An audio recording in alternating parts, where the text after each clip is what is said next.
একটি monumental adventure. কুতু এবং কি অন্বেষণ করছে।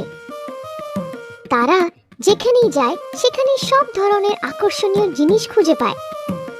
জঙ্গলে ঘুরতে ঘুরতে কুতু ঝোপের মধ্যে কিছু একটা নড়তে দেখে। এইটা কি? দুজনে কৌতূহলী হয়ে ঝোপের দিকে এগিয়ে যায়, কিন্তু যখন তারা কাছাকাছি আসে ঝোপ নড়বড়ে হয়ে যায় এবং কিছু উড়ে যায়। কুতু এবং কি অবাক হয়ে পিছনে পড়ে যায়। তারা যখন উপরে তাকায় তখন তারা একটি উড়ন্ত কার্পেট দেখতে পায়। কার্পেট তাদের দেখে হাসে। তোমরা কি একটি অ্যাডভেঞ্চারে যেতে চাও? হ্যাঁ, আমরা যেতে চাই। তারা কার্পেটে চড়ে যায় এবং তারপরে তারা আকাশে উড়ে যায়। আমরা কোথায় যাচ্ছি? কার্পেট বলে, সাদা মার্বেল দিয়ে তৈরি এটি অনেক লম্বা। যমুনার দক্ষিণ তীরে এইটা সবাই দেখতে পারে। তার প্রিয় পরলোকগত স্ত্রীকে উৎসর্গ করা একটি স্মৃতিস্তম্ভ। বাদশাহ শাহজাহান তার জীবনের সম্মানের জন্য এইটি করেছিলেন। তুমি কি জানো এটা কোন স্মৃতিস্তম্ভ? এইটা তাজমহল। সেটা ঠিক। তারা আগ্রা শহরের উপর দিয়ে উড়ে এসে কুতু আর কি তাজমহল দেখে। এর 4টি লম্বা মিনার রয়েছে এবং এটির সাদা মার্বেল খুব চকচকে। এটির একটি বড় গম্বুজও আছে। এটা খুবই সুন্দর। তারা আকাশ ভেদ করে এগিয়ে যায়। আমরা পরবর্তী কোথায় যাচ্ছি?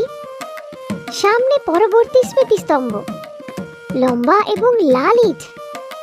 এটি বজ্রপাতের শিকার হওয়া থেকে বেঁচে গেছিল।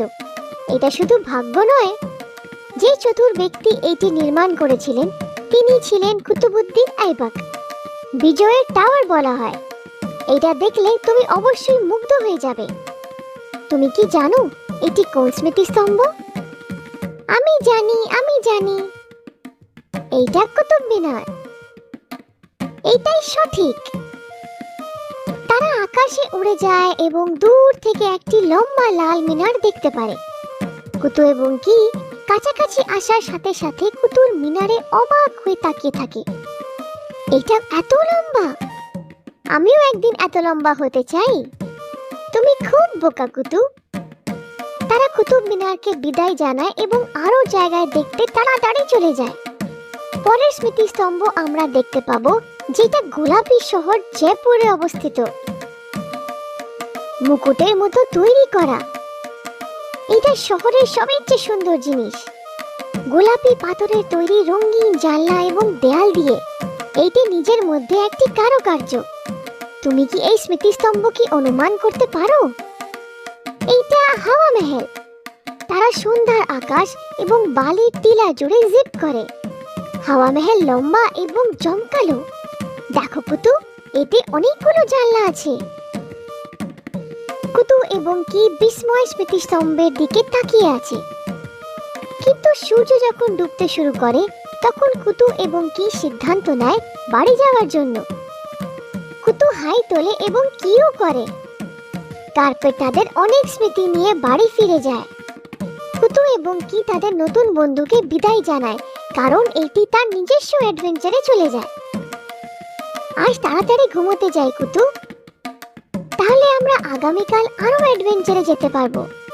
দুজনে তাদের রুমে ছুটে যায়, তাদের সমস্ত অ্যাডভেঞ্চারের জন্য উত্তেজিত হয়ে।